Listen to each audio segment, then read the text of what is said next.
and for all, malaman natin ang totoo. So, I would like to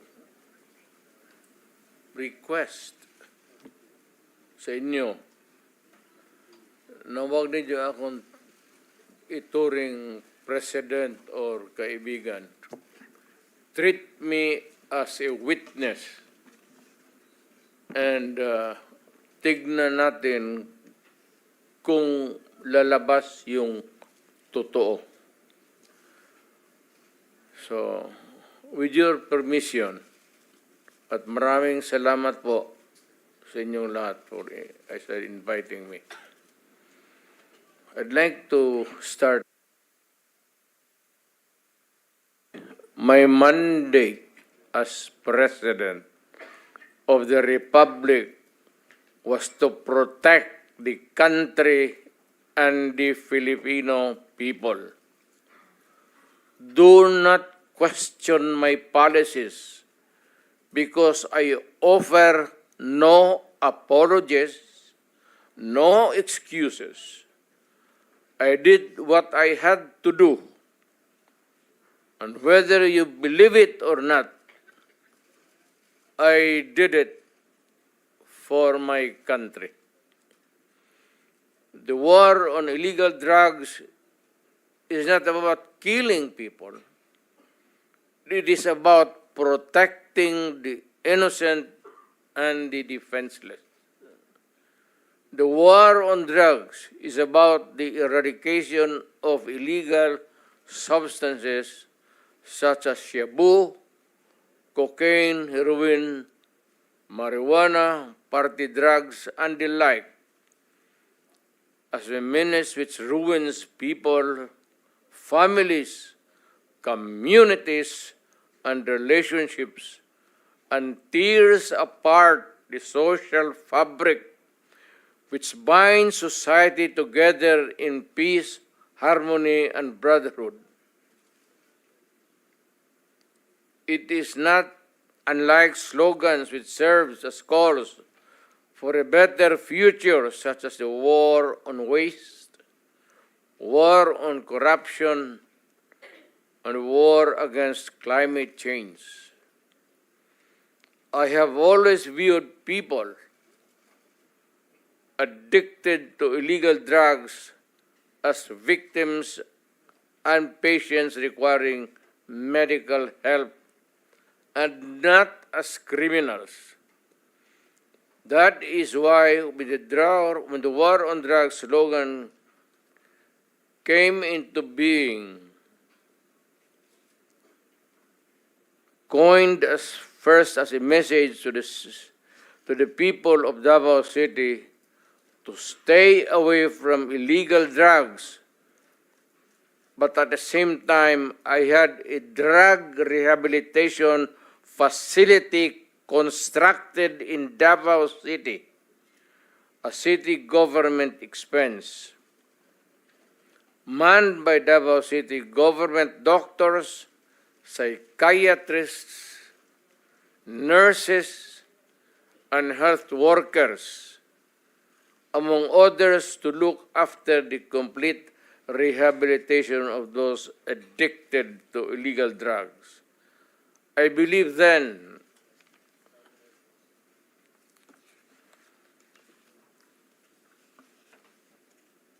and I still believe now that rehabilitation and not fear of death or incarceration to be the key to the return of the addicted individuals back to the mainstream of a just and forgiving society. But no mistake about it, I hate drugs. I loathe the purveyors, the merchants, and the pushers of this demonizing element. I have not failed to emphasize this from the very day of the campaign when I ran for the presidency in 2016. This was my covenant with the Filipinos who believed in me. And to this day, must still agree with what in government have achieved. It is unfortunate that drug-related crimes are on the rise again.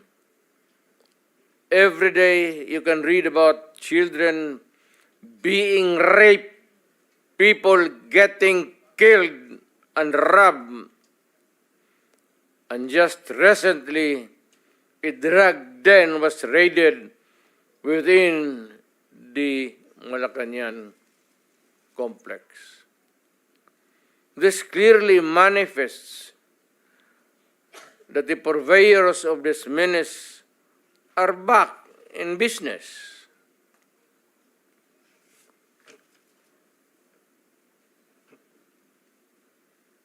Ano? Gawain natin. The Filipinos are anxious and distressed. Self-preservation is still the first law of nature. It is instinct. It is recognized in our laws as self-defense. That is why I have always told the police authorities and operatives to be mindful of this basic law of nature. However, I tell them not to abuse their authority and power, and hindi ko talaga pinayagan yung abuso ng pulis o sundalo kailanman sa buong buhay ko and as mayor for so many years and as president. In the guise of protecting themselves. But when your very life is placed at risk and it can be snuffed out in a matter of seconds, then and only then must you act accordingly. Repel the aggression only in self-defense. Alam mo, matagal ako nagturo sa aming bayan sa Police Academy. When I was a prosecutor, to augment my income noon na bago akong kasal, nagturo ako sa pulis. Ang sinabi ko talaga sa kanila, when you are arresting a criminal, you are not supposed to request him to surrender. Rather, you have to overcome the resistance. However, pag ayaw, it's the duty of the police is to overcome the resistance kung ayaw mag-surrender. At kung may baril, at kung tingin mo, sabi ko sa mga pulis doon sa academy, mamamatay ka, barilin mo. Barilin mo sa ulo. Patayin mo at least one less criminal in the community. Yun ang utos ko when I was a fiscal and I was a professor doon sa Police Academy. Yun ang turo ko sa kanila. No quarters given, no quarters asked. Criminal ito.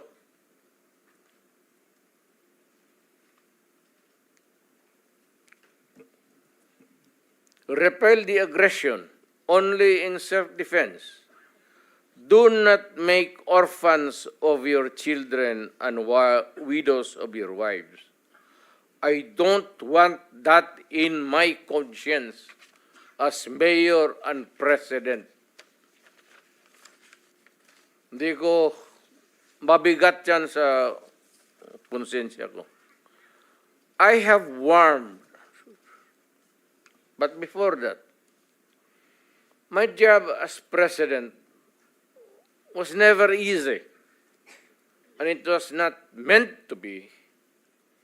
I have tried to do the best I can to address the problem of illegal drugs firmly and without compromise.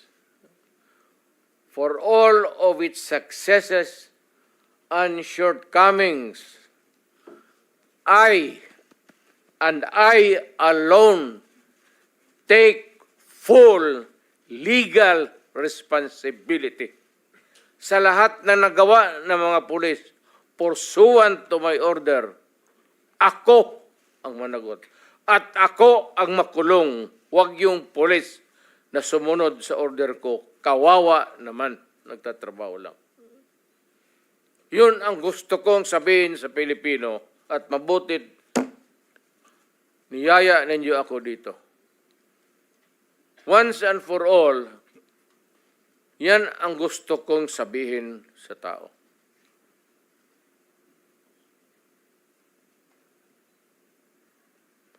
I have warned all of you as your president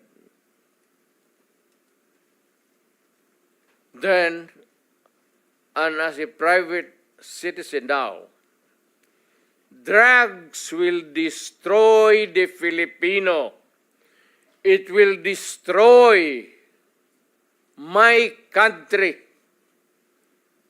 And I will never allow it. Baski ako empleyado sa gobyerno o private citizen, I will do what is necessary to protect my country, my community, at yung mga anak natin. This is a matter of principle. At papagkamatayan ko yan. Maraming salamat. I'm ready to answer your question.